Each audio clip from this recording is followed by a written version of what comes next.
This is the second part of our Dune special, so if you haven't heard episode 50, start with that one. Welcome to the second part of our Dune special. This time we're talking plot and spoilers, so if you haven't heard that, get out of here. Welcome back, Paul. How are you? I'm good, yeah. Just waiting if you're gonna correct me or not. No, yeah, you said Paul, it's fine. But I was talking to Paul, who must be listening. Yeah, he should. You look much happier than you looked last time we recorded. So. Well, last time it was after work. This time is like after a day off. So I guess it's it's kind of natural. Also, I'm sipping my cinnamon spice tea, so it's very appropriate. Pro tip for extra spiciness, if you want to make masala the Indian way, I found recently that the secret is you burn your milk 4 times. You know how you get in Indian restaurants, you get the masala chai, like the tea, and it always tastes super good. And I make it at home, it never tastes the same. Okay. And then a friend of ours, Martin, he has a friend who's Indian, and the secret has been revealed, and I've done it and it works. You just like... You know how do you burn milk 4 times? You know when you boil milk and it like runs out of the pot or whatever? Yeah. So you do that 4 times. But does it have to run out of the pot? Well, hopefully you can not make it run out of the pot all the way. But all right. So you stop it beforehand. Yeah. Okay. If you boil milk or like any dairy too long, it gets a little burnt, like kind of. Yeah, I guess so. Yeah. So that's the taste. That's the secret. So I just put a bunch of Assam or black tea in milk and a bunch of the masala spices, like the tea chai spices, and I just do this, and it's amazing. So you put them into the tea, then you make it boil. Yeah. 4 times. Only milk, no water. Only milk. Yes. That's very interesting. And you can, of course, put sugar in it if you like it, but it's like this kind of taste. It's like authentic spice must flow in your tea. I see. This is how you do it. I guess, we have it on lack of water and spice, so I guess it is kind of related to what we have to talk about.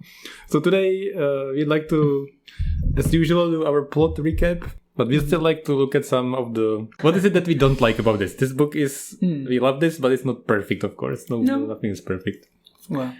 So the book starts with a very fun section. The Gomjabar test. This has been not spoiled, but just like stolen and redone in so many stories, I feel like. Yeah. So it's like a test. Yeah. And if you are not good enough, in quotation marks, something like really bad happens to you. In the Broken Earth, they cut off their hand or something, right? Or broke their hand. Yeah, they break their hand. It was like a direct Dune reference if you were listening to that episode. Yeah. We were talking about how like the group, I forgot the name, like in the Broken Earth trilogy, is essentially the Bene Gesserit. Oh, yeah. So I'll try to like back reference what we referenced for people who have no idea, but if I remember. You should just listen to that episode, please. So in this book, Paul is a teenager. Yeah. And his mother is a member of the Bene Gesserit. Yeah. And they have been having this program going on for like millennia. Yeah, for about 10,000 years. And the goal of this is to have somebody called the Kwisatz Haderach. I don't know how it's called. Yeah, Kwisatz Haderach. Yeah, that's how most people say it. That's how the Iron Maiden say it. So yeah, I believe that. So the first step how to test if this person is even eligible to become this being is to have the Reverend Mother from the Bene Gesserit order, is it? Or? Yeah, it's an order. And she has this box. And you put your hand in the box, and if you can control your instinct and be above the level of an animal, you can control your pain and your bodily functions and your emotions, and you're supposed to withstand this physical reaction. If you don't, the Reverend Mother has something called Gomjabar, which is like it's a poison needle. Okay. So if you twitch, if you pull your hand out, she'll kill you with that. Yeah. So I want to say this. 2 things about this beginning. One, I think it was really, really cool. Yeah, it's a good start. It was really fun, really interesting, because you're thrown into this world and you know nothing. And this is the first thing you see, and it's a very, very good start. Second thing is, it's already a small picture about what Frank Herbert wanted to put in this book in terms of references to culture and languages and everything else. Because you have from the beginning the Bene Gesserit, which is a Latin word. It's essentially like bringer of good. Oh, I didn't know. Yeah. Bene, even in Italian right now, still means good. Gesserit means like bring. Okay. And Gom Jabbar, which comes from Arabic.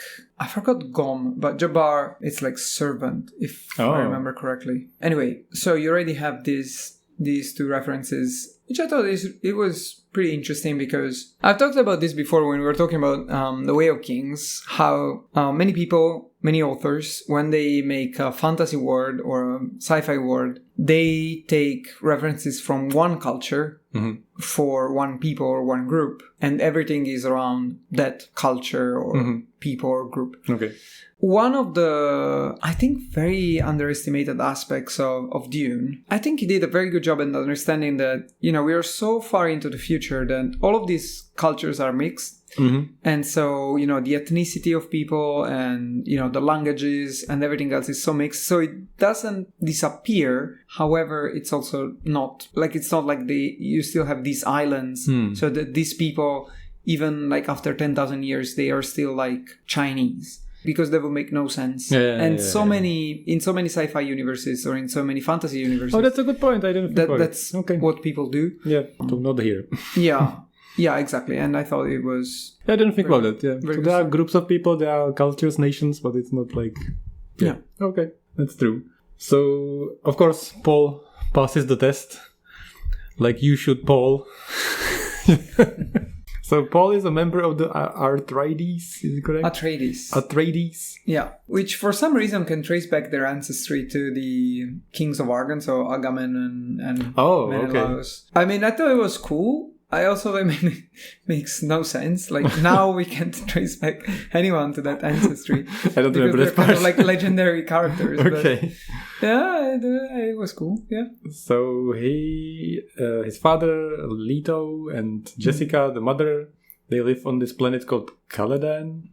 And it's like a lush green planet with lots of water. Yeah. And they're planning to move to Arrakis, Dune. Yeah, the planet of Arrakis, but everyone calls it Dune because it's a desert planet, very simply. Dune has nothing, just sand and worms and spice. Yeah. Why do they want to go there? Because the Emperor... So there is a brief introduction to the political structure. And I thought this... Again, I really like this. I remember when we were reading this, you said you didn't like this part at all. But there is like this brief introduction to the political structure. I liked it in hindsight. Anyway, there is an emperor and there are some noble families, and the emperor, well, it's not all powerful, it has certain degree of power, and the emperor asked House Atreides to take over the planet of Arrakis from their mortal enemies, the Harkonnens, and there is every reason to believe that this is a trap. Yeah. You are even told directly in the preface of the chapters it's a trap. Yeah. So I mean, it's not a surprise. Yeah. But yeah, that is why. I mean, Leto had the chance to say no, but he decided to go anyway because he said the first step to avoiding a trap is knowing you're walking into it. Yeah, there are many quotes like that. That's why they are going to Arrakis. So the house Atreides. So there's a lot of interesting characters like Gurney Halleck is a fighter who plays the Belisette, and he plays a bunch of songs, he writes songs. There is Duncan Idaho, which I like all these names, they're so weird. Like there's Paul, and then there is like Duncan Idaho, it's like and Jessica, and then there is Thufir Hawat. What is that? So one of the reasons why Leto is kind of feared by the emperor and why he might be dragged into this trap is that Leto has been gathering a bunch of people with exceptional talents, and most of them also with a strong hate for the Harkonnens. So in the case of Duncan Idaho and Gurney, they are incredibly skilled fighters, just military leaders. In the case of Duncan Idaho, he's a sword master.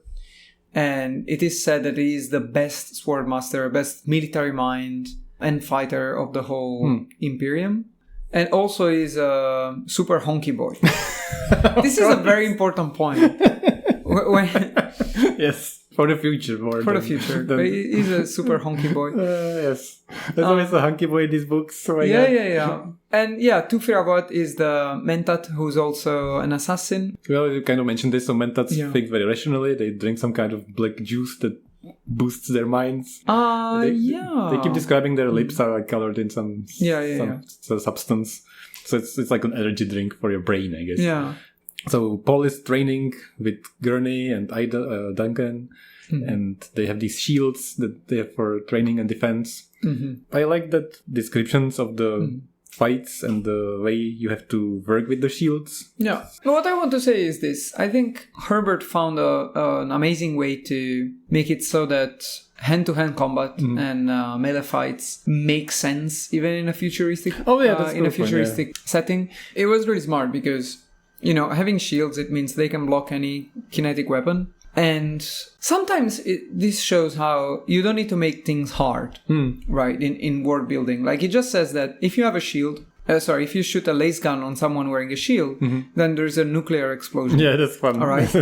Now, there is, this doesn't really make any sense, but it doesn't have to. It's just a way clearly to make it so that, people with laser guns are severely limited. Mm-hmm. And shields essentially force fighters to hand-to-hand combat. That's very easy. It's an interesting rule to the world.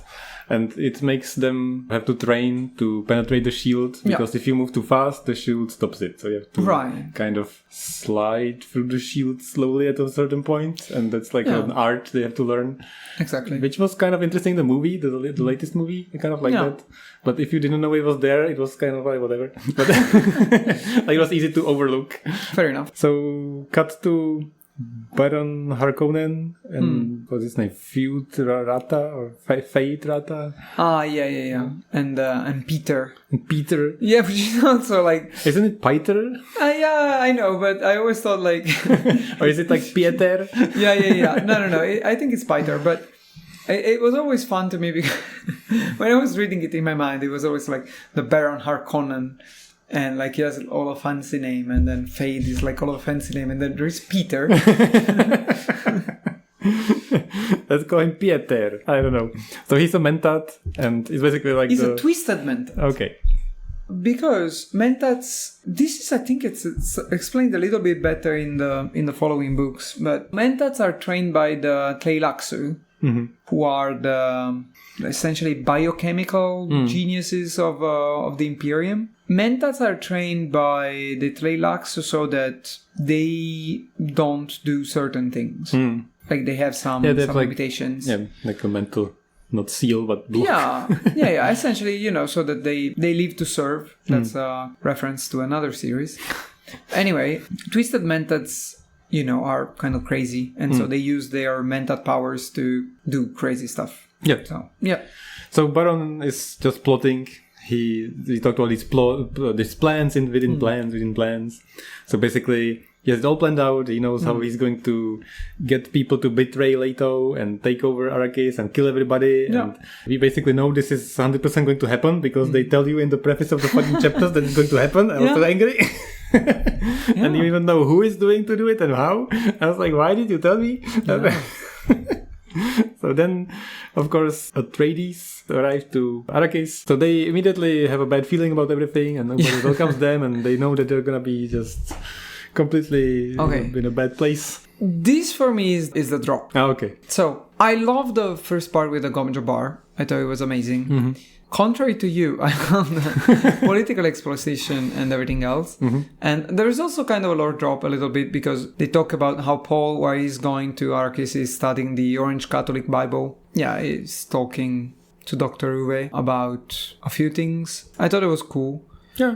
Then there is this really long part in the palace. Yeah, that was kind of boring. Yeah. There's like Jessica talking about... like furniture and rooms. It's like the only place where they build up the world a little bit, like the details, like the physical details of it, I guess. And also they mention all the Fremen and like there's the servant. And yeah, but they don't say very much. Yeah, but it's kind of like suggesting, so you keep like imagining what it's like. Yeah, I know. The book was trying to make you feel unsure when you go to a new place and you set up your camp, so to speak. So it was kind of... I know why it's there. Yeah. But I was also like... I mean, it was pretty long. And then there's like, Paul surviving an assassination attempt, but even then, like, it was not. Yeah, I also didn't care about it too much. It wasn't that bad. It was just like too long. Yeah, there was no tension. Like, he's not going to die or get injured or anything. And then Jessica goes to that secret garden, and they trying to set up this world. So on Arrakis, there is no water, and the water is super, super precious. Yeah. So even if you sweat, it's a waste. Yeah. And if you have a garden where you water plants, that's just like blasphemy. Yeah. And you have this family, the Atreides, and they are trying to just understand what's happening, like where they are, what they should and shouldn't do, and they talk about these customs, and should they change the customs, and should they not change the customs. And they're used to water from their planet, and they know the gardens and blah blah. And at the same time, they feel bad because this is just preposterous on this planet. Yeah. And they are depicted as just the highest class that wastes with everything, with resources. And they're trying to like come to terms with how far can they push it so they wouldn't do all these stupid kind of things and accept their culture and also not look like, just pussies to them. so it's kind of like makes sense, but it was boring. Yes. Yeah. Then there's also the part where like people are convinced that Paul is the Nassan al-Daib. Yes. So it's like the Messiah immediately. Which is talked about more in the sequels. Yeah. And I like that this is set up here. Like all the things that are set up here fall into place. But this is the part where most people give up on reading Dune, I think. Because they're captivated by the beginning. So. Yeah. They're kind of overwhelmed by the politics and too many characters and concepts. Yeah. And then they read this and it's like 100, 200 pages of just a palace and they're like, ugh.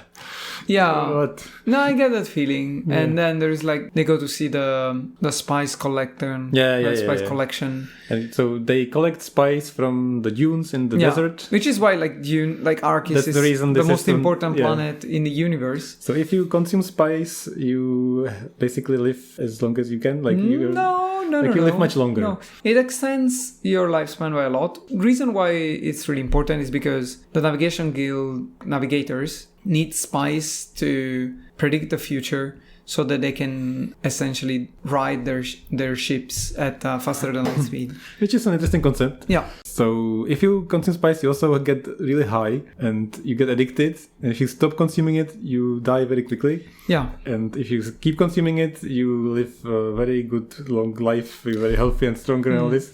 And you can see the future if you're able to focus your senses and have the training. And okay, wait. Okay, two very important points.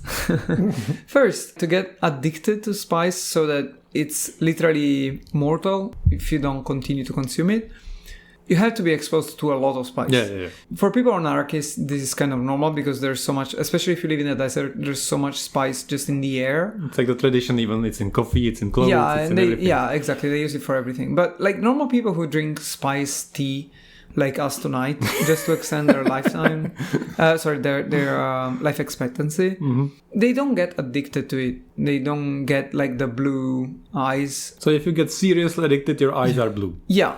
And the other thing is the part about foreseeing the future. That's only for men. The point is that women can only see the past and men can only see the future. And the Kwisatz Haderach is the only one who can see both because he's a man who has access to past memories.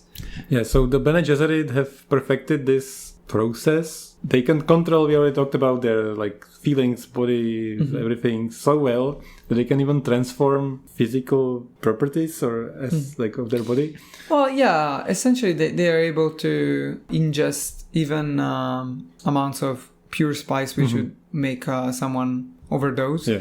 They can process it so that it's not poisonous anymore. So there's this ritual, like a test, that you consume the insane amount of spice, and if you can, with your body control, not die from the poison, then you become a Reverend Mother. Yeah. You get access to the memories of your ancestors. Yeah, which is a super interesting concept. Which was very cool, and this is when it gets into... when I was reading this book, I didn't know it would get so weird. I didn't expect this psychedelic aspect, I guess. Right. Which is very interesting. It's like an interesting spin or twist on the usual sci-fi like stories. That's true. So I like that very much. We are jumping ahead. I know. We're just explaining what things mean. So I mean, it is really, really interesting. So we said like why Arrakis is like important, and then there is your favorite scene. Yeah, that's very connected, but just to finish the explanation. Okay. I meant to talk just quickly about the worms. So the worms are like the gods of the planet because they're giant and they swim through the sand. Shai Hulud and the makers. Yeah. So somehow the spice is produced by the worms. Yeah, this is kind of a secret, which is known only to the Fremen. Mm-hmm. Yeah. Wait, okay, before we move on, because talking about this, first it seemed obvious to me, I read in a book, that that was where the spice was coming from.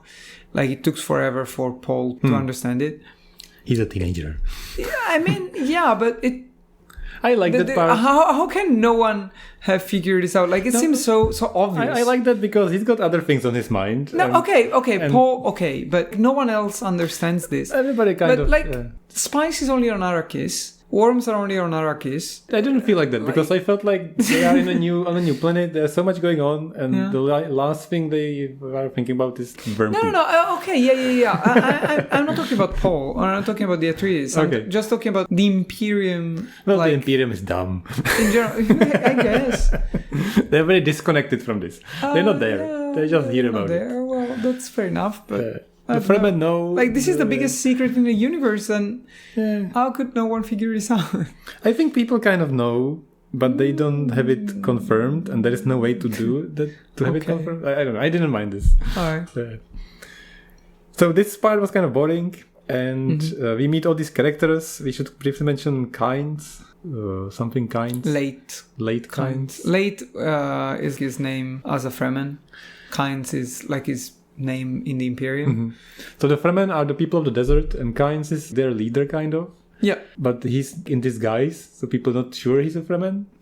Well, he's not really a Fremen. Like, he was not a Fremen. He joined the Fremen. Okay. Like, during his lifetime. So he's like in both worlds. Yeah. And he is very much concerned about the planet ecology, and we get into all this. He's a planetologist. Yeah. And his plan is to transform Arrakis from this wasteland of a sand dune to a normal place where people have water and can live peacefully. Yeah. And we get into this, ecology and planet ecosystems, which was kind of a new thing in 1960s to even talk about this. Yeah. So that was like a cool thing, but doesn't have much to do with the story yet, at this point. Kane's part really gets vindicated in the fourth book. A little bit in the third, but especially in all of them, he's like, it makes all the things that are set up here are very, very well fit into place later. Yeah. But for now, it's kind of like when I was first reading the first book, I was like, whatever, Kynes. I would say the same about Duncan Idaho. Yeah. Duncan Idaho, I couldn't care less. It does almost nothing, and it's like, it doesn't do much. All makes sense later, and for the first book only, I couldn't care less. So finally, we get to the scene that changed my motivation to read this. Okay. So first, there is an interaction with Stilgar, who is the Fremen macho man leader representative. He's the leader of the Siege. Okay. So Siege is an area where people live in the desert that's safe. Yeah, it's kind of like a village. Like it's like an enclosed place where you don't leave the moisture. Yeah, it's a giant cave. It smells like hell. Yeah. Everybody's high. Yeah. They're having orgies in there. Yeah. It's a very cool place. So he comes over, and there's like a famous scene where he spits on the table in front of Atreides, and Leto is appalled, but Duncan has been spending time with them, so he learned the culture, so he knows this is to show respect, so he also spits on the table, and everybody spits on the table, everybody respects each other. Yeah. It was fun. Yeah. And they organized this dinner party, and everybody knows that there's a lot of parts at play, a lot of parties, a lot of people with lots of different interests. Yeah. And they all meet to welcome the Atreides. It's like a traditional thing. I really enjoyed the part where they talked about the customs. Yeah. Because there is a custom that, like, the high class should... I think they have like a bowl with a towel, and you wash your hands, and then you dry your hands in the towel, and then you toss the towel outside or something, and the poor come and they suck the towel dry or something. Yeah, they also give like food or something. No, it's like a weird custom because there's no moisture, no water, and the poor who has no water, they can at least have a little bit of moist, like somebody dry their hands on the towel and toss it. Yeah. And Leto's like, this is just so disrespectful. This is awful. You're not doing this. And everybody locals like, oh, you are changing our traditional customs now. You've been here just today. So everybody's on edge already. And the locals feel like our tradies are disrespecting everybody, and then there are all these representatives of among the noble houses, so they're part of the Landsraad. Yes, that's this thing. Landsraad or Landsraad, I don't know what you call that. So people control the land and control the planet. Yeah. And there's also a guy who smuggles water around or something. Yeah, there is a smuggler. There is a guy. No, he smuggles, doesn't he smuggle spice? All kinds of stuff. Yeah. There is a guy who manufactures still suits, which is a special suit that recycles your moisture when you go out in the desert. Yeah. And like his daughter, and Paul is there, and everybody's there. And yeah. The reason why I don't like this scene as much as you do, as interesting as it is, so I got really high expectations about all of these different elements and details. Almost none of them are pushed later. Like the smuggler is the only character that does anything that completely later in the explains story. why you don't like it as much, and why I love it, because I had like my expectations. I hate this already. I hate these like scenes where people of power come to the table and talk about boring politics, and then it has repercussions, and later I have to remember them, and they have like a role later. No, it's done here, so I'm happy. Yeah. That's fair. And it's simple. And so why I like this is that they have a conversation that's polite within the class levels, and everybody has their role. And Jessica and Paul are watching it, and you can peek into their mind. They describe what they're thinking and how they're putting together what everybody's planning. And you really see how, or what it's like to be a Bene Gesserit at the point. I love that so much, because I was like, what is this Bene Gesserit? Get out of my Bene Gesserit face. Like, I don't care. Like, what does this mean? Like, they have this cult. They're basically witches. Whatever. Like, do something. And they keep talking about them. They're like, they are so special and whatever. They're so powerful. And I had zero expectations. I was expecting to hate this.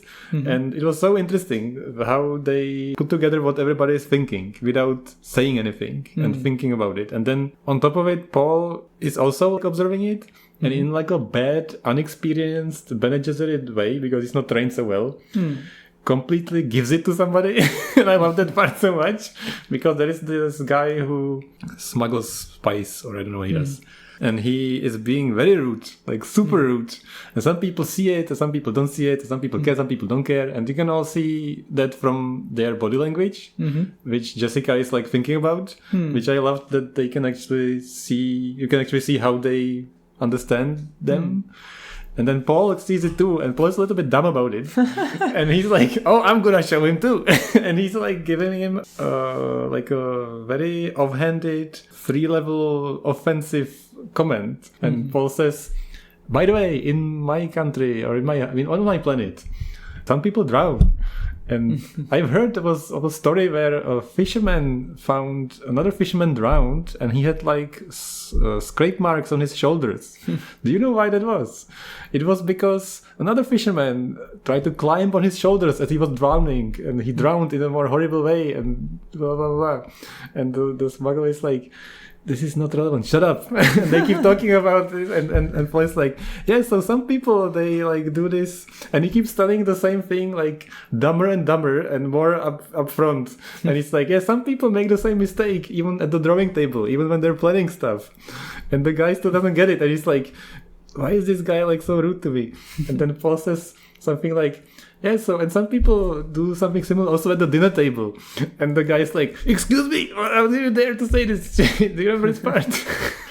I completely removed it. Like, I have like a blur of the dinner. Like, all I remember was all of the girls at the table making a move on Paul. Yeah, that was before this. After the dinner, Duncan Idaho comes home. And he's super drunk, and he makes a move on Jessica, and Jessica is just disgusted. Yeah, so basically Paul gives it to him, he just offends him, but he's able, even though he did it in a very dumb way, and the guy knew what was happening, Paul was still able to have the upper hand and be overconfident and win the conflict, because he had like the training, which was really badly executed, but there was a point why he did it so badly, because it was very easy to understand what was happening.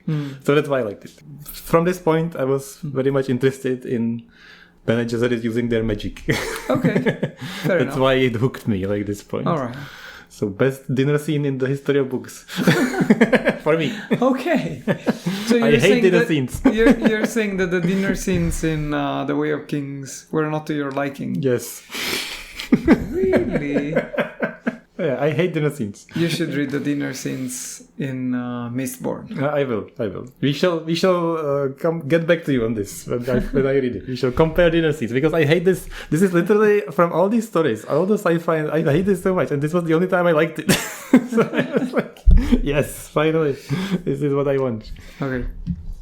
So what happens next is that there is this character called Yue. Yeah. Who I hate so much. Why?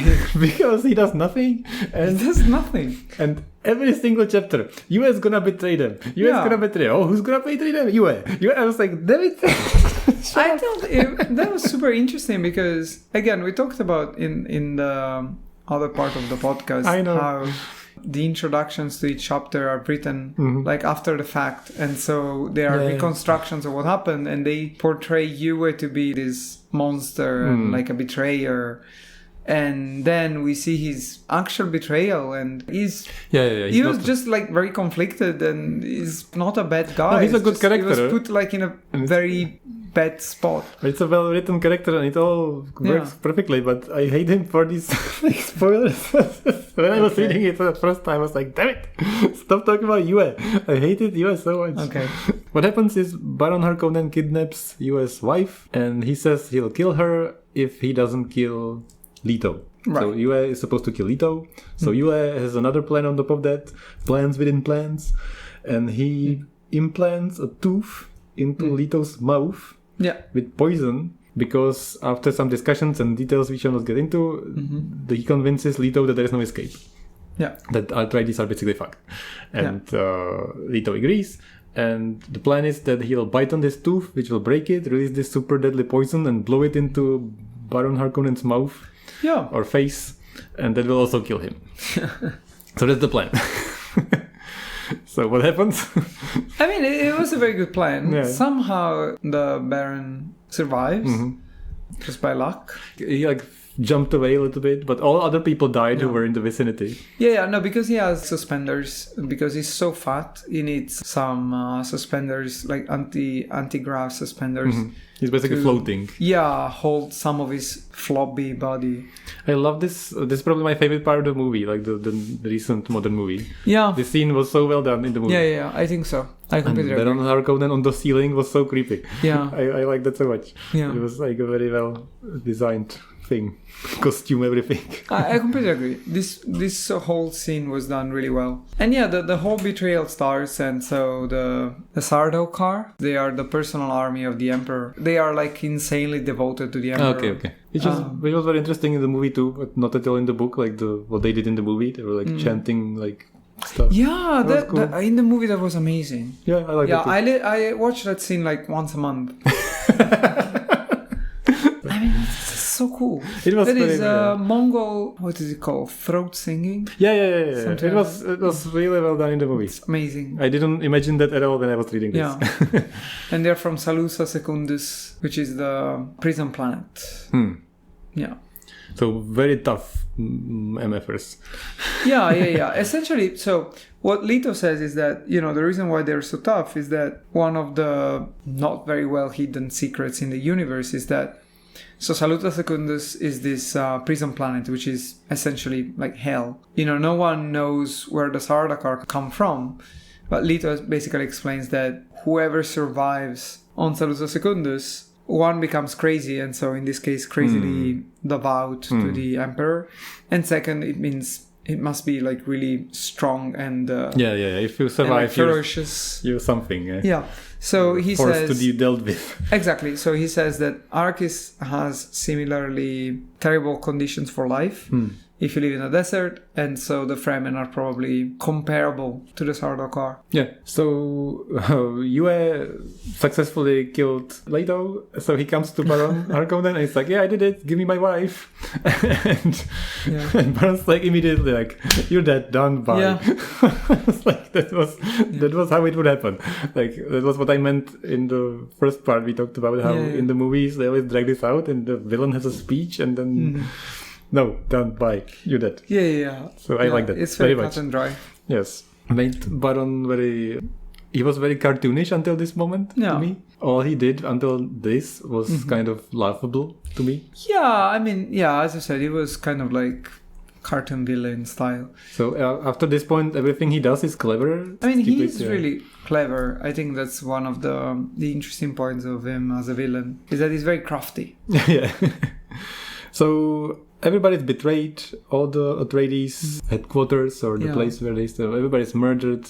Like Harkonnen ships descend and everything explodes. Sardaukars are murdering everybody. Yeah. And Yue, so he at least promised Leto that he would make possible for Jessica and Paul to escape. So they both escape, but they get captured immediately, and they fly away in this Hornitopter.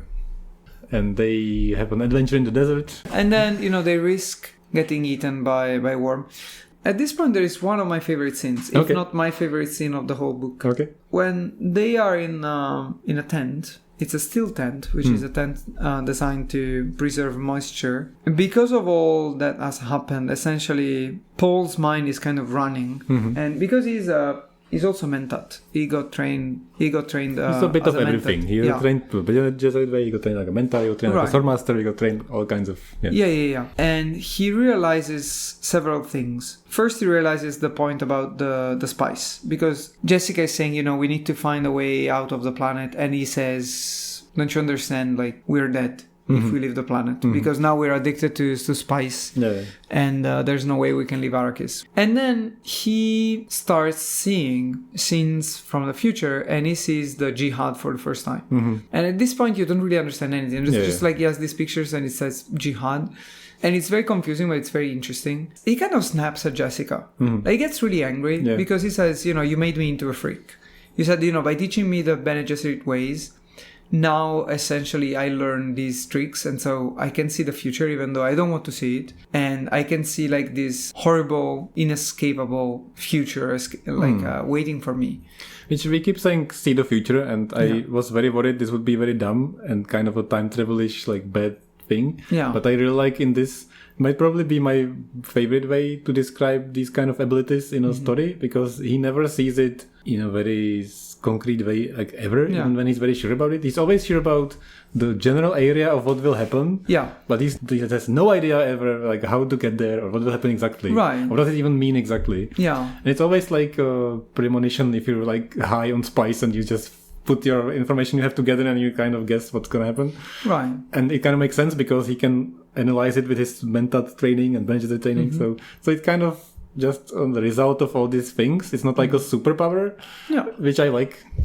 That's true. And also, I really like the idea of this. Like, it feels like he can't escape this future of the jihad, and that everything he will do, even if it's to prevent the jihad, will take him one step closer to it. And, at this point, you're kind of like, he should be angry and like thinking about revenge and, killing the Archon and killing the Emperor. And part of him is like that, but at the same time, he perceives that things will get out of control. Yes. And he doesn't want that, but it's just inevitable. And it's logically apparent that that's gonna happen. Even you, if you don't know much, it looks like that's true. Right. So that whole scene in the steel tent where he realizes that, he realizes the thing about the spice. He realizes the part about he starts seeing about the jihad and realizes that it's like an inescapable future. And he also realizes that Jessica is actually the Baron Harkonnen's daughter. Yeah, that was like a da-da-da. Yeah. I'm your father. Yeah. And what's the reference? Yeah. And I really appreciated the way he snaps at Jessica, and First, because he says, you made me into a freak, which in most books like this, probably the hero would be elated by, getting these powers, or maybe scared or something like that, but not like just angry at their mother or and also people. The mother is kind of scared of him, yeah, because he completely changes his character at that point. Yeah. And also he says, like, until now, Jessica's been portrayed as, this, she's a Bene Gesserit and she's powerful and she has all of these abilities. And Paul says several times she's so slow, which it really makes you feel like, first, Paul is kind of like becoming too confident in his abilities. And second, just how much of a distance there is from now on between Paul and everyone else. Yeah. Which is really cool, because it's not just like this power fantasy where the main character is the strongest and the bestest, but also kind of unsettling. Like, doesn't want to be that, but now he can't even look at his mother without thinking how disappointing she is. Yes, very good scene, very interesting exchange, and I really enjoyed the portrayal of their characters being very realistically not dumb, but like Paul makes very dumb, rash, overconfident decisions. Yeah. It makes complete sense based on what he's dealing with and how old he is and what he's been through. And so it's very well portrayed. That's true. So they go over through the desert and they have like all these cute details about what it takes to use the still suit and how you have to walk over the dunes so the worms don't get you, and how you use this tent to inflate the sand. It's all cool. Like all these small details that are very practically meaningful. I liked. It's like the thumper that attracts the worm and all this. And they get into mountain, canyon, something. I know, before that, there was the scene where they get found by Duncan, Idaho, and he takes them to Kynes. Oh, yes, sorry, I forgot that completely. Okay. Yeah, there are a lot of snippets about the fight, the Fremen just destroying the Sardo car. Yeah, the Fremen are just... And then, Duncan, Idaho leads them to this abandoned station, like an ecological station, I forgot what it's called. But they are found out by the Sardo car, and they have to run, and Kynes and Duncan, Idaho essentially sacrifice themselves to let them escape. Yes, exactly. And Hunky Boy dies. Yeah, Hunky Boy dies, which, again, it's really important for the next 5 books. Which sounds so weird now. The character died, whatever, 5 books important. That's what I thought, because so many people, like, Duncan Idaho is one of the iconic characters from the saga, but then you're like, he died at the beginning, he didn't really do much. Like, I guess he died, he saved Paul, like, cool. So you'll see what happens in the future. No spoilers. Yeah. But anyway. So then they escape again. And they escape riding the Coriolis storm, which is also a really cool scene. Like when they recite the... they never mentioned that. the Litany of Fear. Yeah, Litany Against Fear. So this is really a phrase you should chant or think of when you can't control your mind to help you. It's like the first easiest step how to control your feelings, emotions, and reactions in the Bene Gesserit way. Yeah. And there are many of songs and so many references. Fear is the mind killer. So many songs, so many things. Everybody's referencing this. Yeah. So cut to... So it's like a cut to... What is Baron up to? Yeah. And this time it's like, Fayed Rauta, he's just murdering people for fun. Okay, no. Yeah. Before that. So, because that's the beginning of the second part. Oh, okay. So the first part of the book ends when Paul and Jessica are essentially ambushed by a group of Fremen. But they are super cool and they manage to... So Jessica knows the weirding way. Yeah. It's like a special way of fighting by the Bene Gesserit. Exactly. And she manages to but just block. Like not get immediately murdered by the Fremen. Yeah. She can defend herself. Yeah, exactly. Which they are surprised by. Yeah. So she blocks Stilgar, and so everyone is kind of impressed because Fremen culture is based upon strength. And Stilgar is supposed to be the strongest warrior. That's why he's the leader. And Paul has been having visions of the future, and he's been seeing this girl, and now he meets her in real life. Yeah, like he sees Chani literally at the beginning of the book. Like the first scene is him waking up from a dream, and in the dream he was on Arrakis, and he could see this girl. And now he finally meets this girl who's Chani, who's Red Dead, and who's Kane's daughter. Even though this part, like, it's always kind of skipped. Yeah. So at this point, Paul is finally coming to terms with. I think he was still a little bit distant and trying to not accept it's actually true. And now when he sees in reality what his visions told him, he's finally like, okay, this is probably happening. Yeah. And then things kind of get out of control, and Paul is dragged into a duel with Jamis. He defeats him. This is a thing that was like a little bit in the movie, and I really liked in the book how the custom of the Fremen is, if you want to be accepted or if you have a conflict, blah blah, you have to have a duel and you have to kill the other person. And Paul has never killed a man. Yes, never. He's kind of like very hesitant. He doesn't want to kill. Very a person. squeamish. He doesn't want to kill a man. Like it's a hard thing to kill a person for the first time. Right. And he's being killed by him, and he has better skills. He can evade, he can dodge, he can block. Yeah. But every time he kind of wins the exchange, he doesn't hit the final blow because he doesn't want to kill him. Yeah. And the Fremen are watching it, and they are appalled. They are completely just spitting on the floor, which they are not, because that would be respectful. Yeah. So, and it's because if you are obviously the better fighter, you will mercifully end the fight quickly and painlessly, and not, like, in quotation marks, play with the opponent. Yeah. And it looks to them like Paul is playing with him, so they are super offended by this. Yeah. But in fact, he's just being scared, and he doesn't know any better. But he looks so skilled, and he thinks he's just a good fighter because he's so well trained. Yeah. But he has no idea. And Jessica sees all this, and we know this because that's what she can see from her, like, reading of the people. Yeah. That's how this book is written. Also, like what Chani tells him before the fight.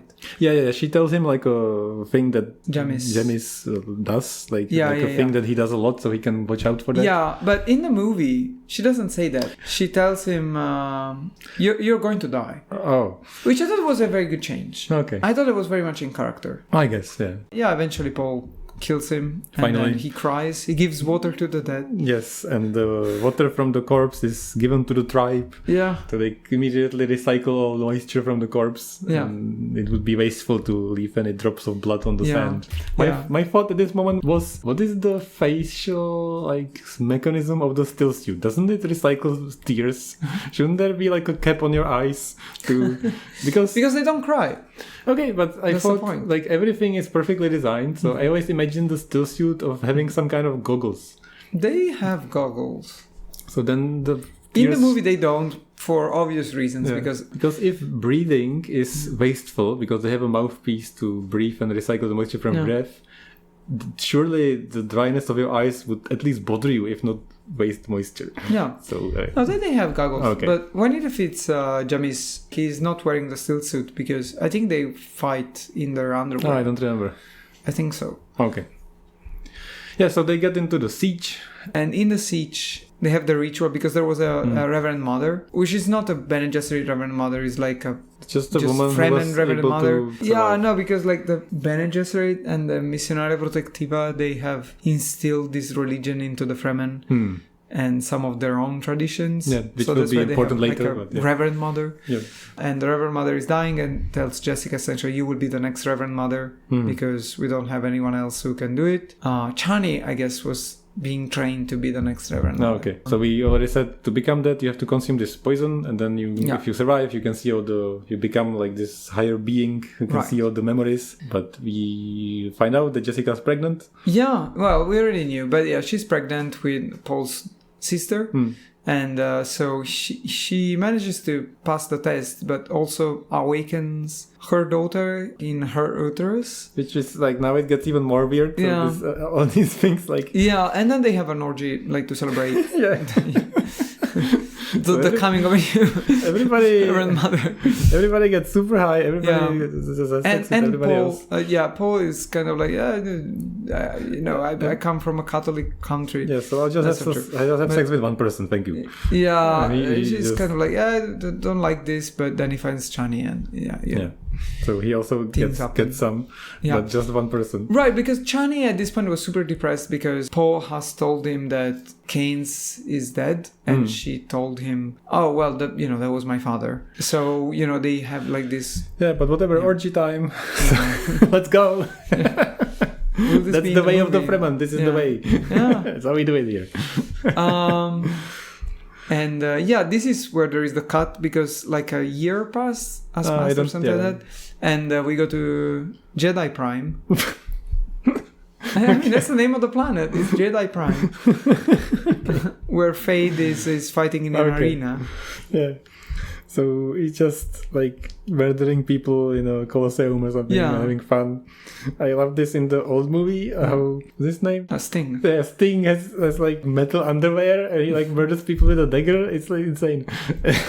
Yeah. And somebody like kind of beats him, but he's like, I have some mental trickery. I can stun you by just saying things. You're dead now. Thank you. And Baron Harkonnen is like, yeah, that's the shit. I like to watch this. So I really, really like this kind of like different perspective. You know, you have like this cutscene in the middle about Jedi Prime, and first there is like the Emperor's best friend. I forgot his name. Who's a eunuch. But he has a wife who's a Bene Gesserit, and they are watching this fight, and they are plotting how to get the Bene Gesserit woman pregnant with Fade's son, so that they can preserve the Harkonnen's line. There is this really interesting conflict between the Baron and Fade. Like, Fade keeps trying to murder the Baron. Yeah. And the Baron already has decided that Fade the Baron knows. Yeah, he kind of likes Fade because he wants him to become like his heir. But at the same time, he's annoyed because he keeps trying to murder him. It's so funny. Like, they keep building up the Baron, and this is another step where I was having more respect for him because he was like, oh, he's murdering. It's so cute. Yeah, and so like it takes revenge by killing his favorite prostitutes and things like that. So they have these machinations. Yeah, that was really interesting. There is like real conflict, like portrayed conflict where they have, Rabat, who's the... So it's gonna be the person who... So Baron is planning to put Rabat in power of Arrakis. He was already in power before the Atreides. And he was supposed to be very cruel. And then, but it's also stupid. And also stupid, so Baron was supposed to come there, kill him and be the savior. Yeah. And be loved for that. Yeah, Fade was supposed to do that. Oh, sorry, okay. Yeah. So that Fade would be loved. Yeah, respected and cheered for that he saved them. Yeah, eventually would become the heir of the Harkonnens. That was pretty interesting. I have to say, we said the first part was great, and then it was very boring for a long time. Ever after that, after the dinner scene, I have to say, for me, the pacing was perfect. And the scenes where they cut in like a short murder adventure with Fade Rata was very refreshing. Yeah. Like, it was very well paced to me. I disagree on the pacing.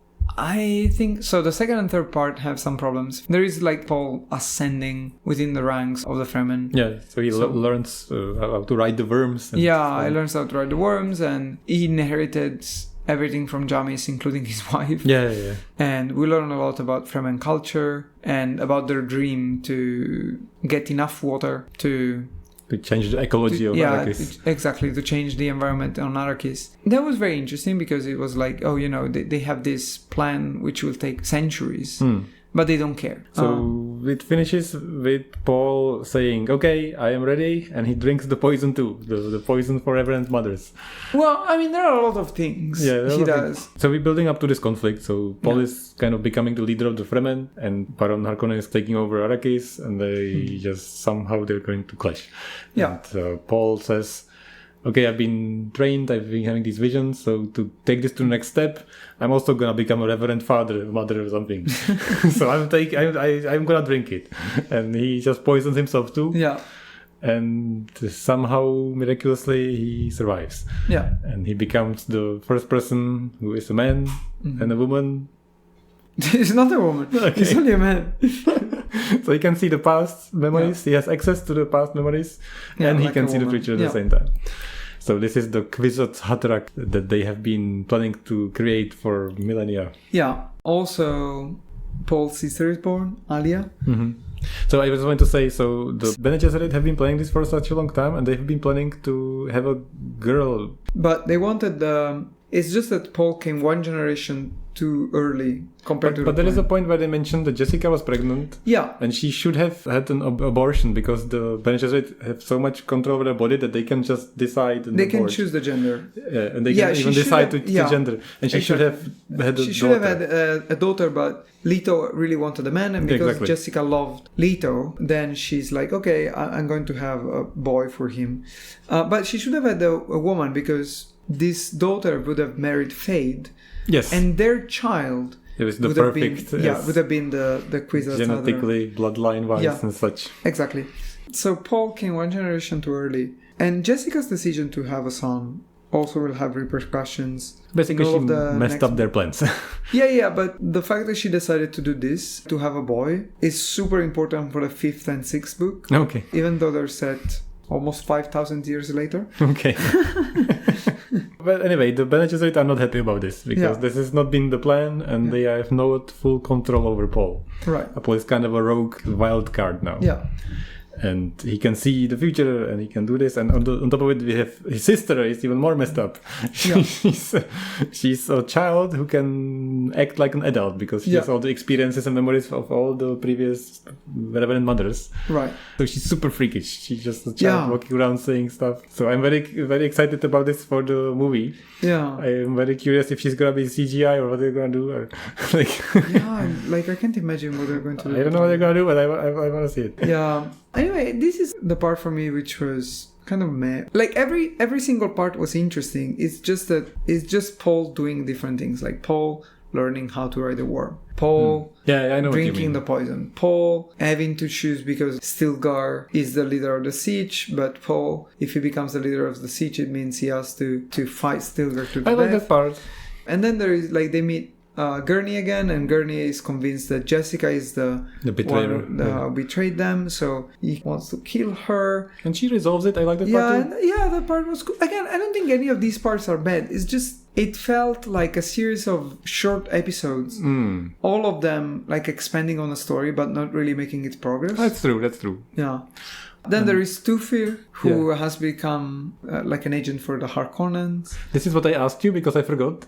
So he joined them because he calculated rationally that this is the logical thing to do. Yeah. So he not betrayed, but just left the Atreides and joined. Well, the Atreides, according to what he knew, were all dead. Oh, okay. So it was like, I can not serve anyone and keep trying to fight the Harkonnens in a war that will probably just see me die, me and my men die, or I can join the Harkonnens and take my revenge when I have the chance, which is what he decided to do. Yep, makes sense from how he thinks.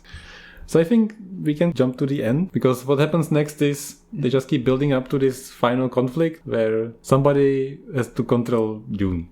Yeah. And of course, Baron Harkonnen wants to kill Paul, and it all culminates into an assault on the capital where a bunch of Fremen ride worms, sandworms. Yeah. Okay, before that, there is one point which is the thing that it bothers me so incredibly much. Okay. Paul has a son. Oh, this part I thought I imagined, and then I was trying to look it up, and I found he had a son. Paul had a son whose name is Leto II. Yes. This son, I forgot this. Then gets killed by the Harkonnens during the war and is never, ever, ever mentioned again. Like, Paul never mentions him again. Like, he's kind of mad in this book, but not even that much. And in none of the other books he's ever mentioned. It's only mentioned once. Once in the 5th book. Maybe he was like, I see the future, I have another son, it's fine.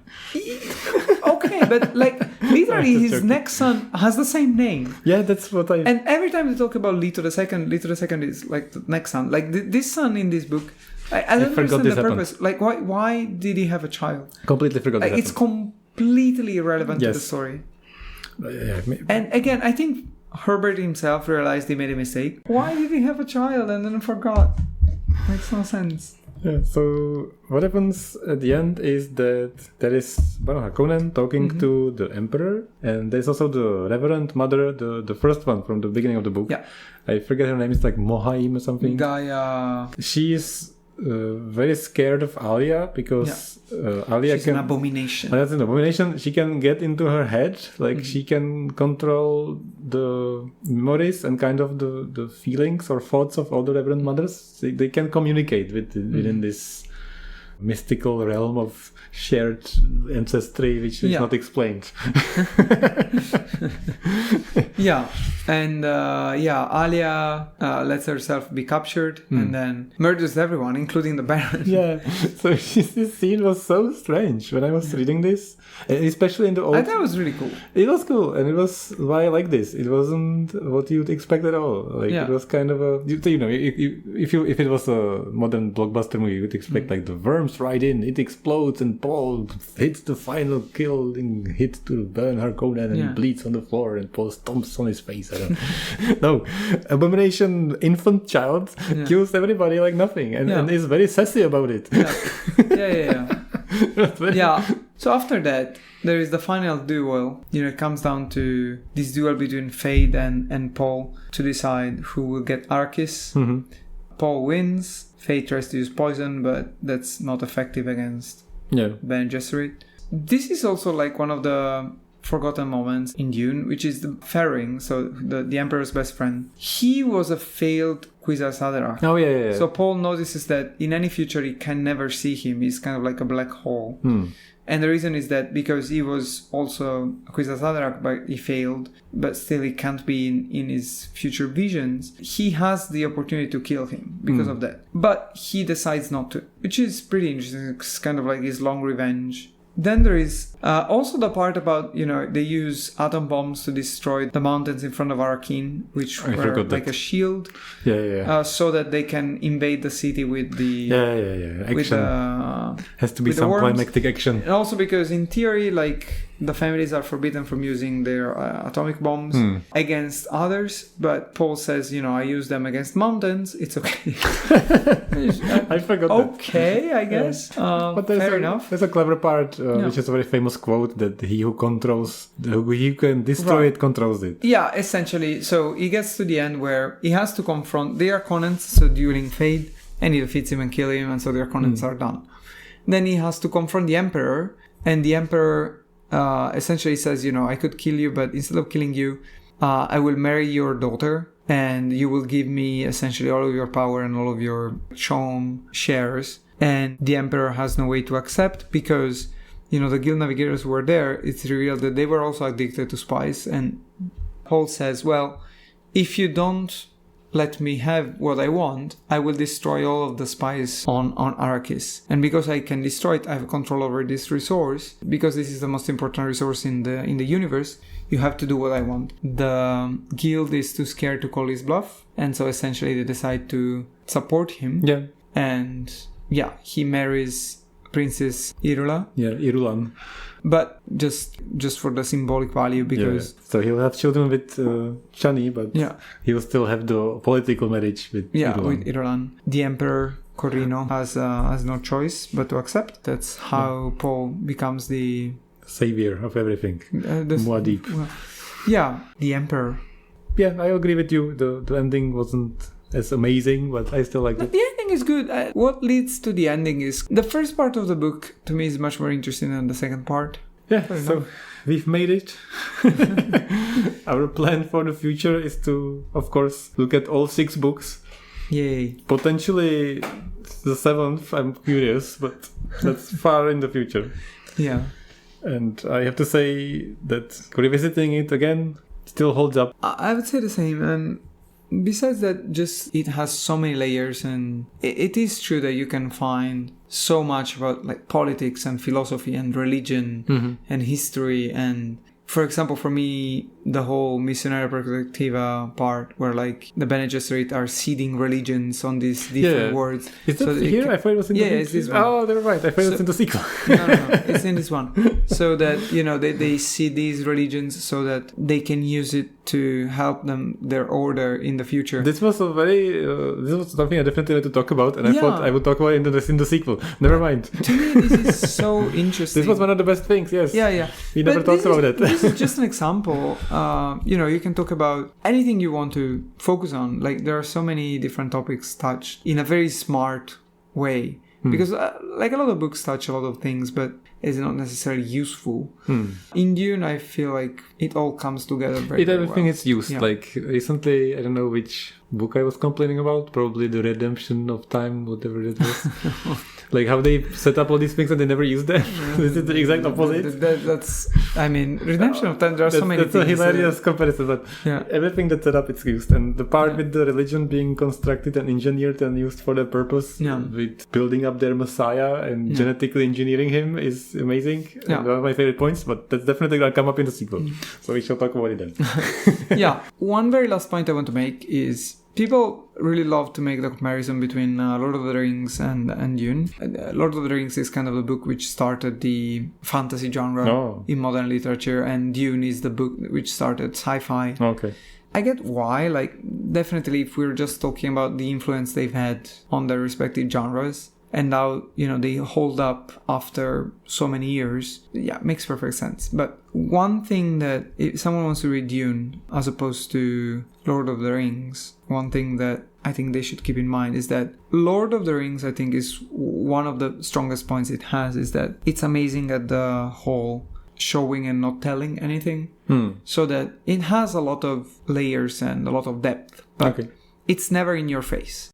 Frank Herbert is constantly throwing that at you, like, that's true. This is not good, like, this is blah blah blah, this is like this, this is, and the more you move on through the different books, the fourth one probably is the apex of this. That's why I like it so much. It's just like, characters just spouting the author's opinion in your face. In there you can't ignore it. In the first book you can kind of ignore it, but in the sequels so in that sense, I do believe they are completely different books. So if you want to enjoy Dune, I think you have to accept that it's a story where part of the experience is just being bombarded by, in a very blunt way, by everything that the author wants to tell you.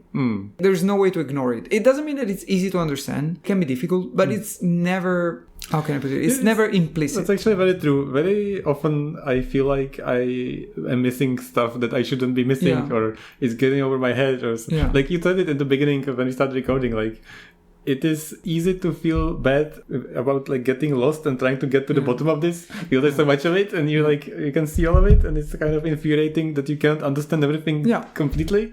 So it definitely isn't a comforting thing, this book. No. Like, Lord of the Rings is kind of a comforting story for people. Yeah. And again, it doesn't mean that it's not deep. You can find so much depth in that. It's just that it's not in your face. This is not like a book you reread and reread and reread for comfort and pleasure and fun. Definitely. Yeah. So if you're still listening, thank you so much for staying with us. I hope you'll be here even after the 6th book. Yeah. And I hope the podcast still exists after the 6th book. Like you still haven't read the 5th and 6th book. I'm still so curious to hear. I am very excited about it. A specific moment in the ending of the 5th book. Okay. I want you to read the ending of the 5th book because there is one thing where it might break your brain. I am trying not to be overhyped, and I'm very overhyped. I mean, it's not like the 5th and 6th books. I think the first 4 books are, I guess the easiest way I can put it is just like kind of like a higher literature. Okay, not to sound too snobbish or anything, but like it's not like as you said, just a book that you read for entertainment. 5th and 6th book are like, as much as they still have some of that depth that Dune always has, they're more like normal sci-fi books. Okay. It doesn't mean they're stupid or like bad or anything, but they're like normal sci-fi books. Okay, so I shouldn't be so overhyped. I think you'll enjoy them. Yeah.